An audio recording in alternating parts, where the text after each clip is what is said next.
రామోజీరావు గారి మృతి దేశానికి ఒక తీరని లోటు.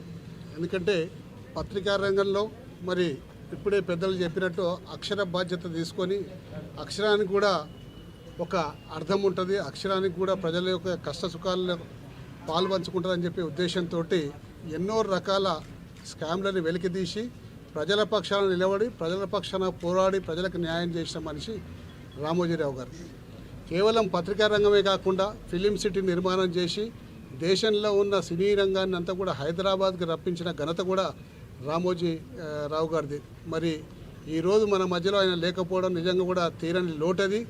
మరి ఆయన కాలం చేసిన వార్త తెలవగానే నిజంగా దిగ్భ్రాంతికి లోనేమో. వారి కుటుంబానికి ప్రగాఢ సానుభూతిని సంతాపాన్ని తెలియజేసుకుంటూ మరి ఆయన ఆశయాల్ని రాబోయే తరం అంతా కూడా భుజస్కంధాల మీద మోసి ఈ దేశంలో అందరికీ చాటి చెప్పాలని చెప్పి సందర్భంగా మనవి చేసుకుంటూ సెలవు తీసుకుంటాం.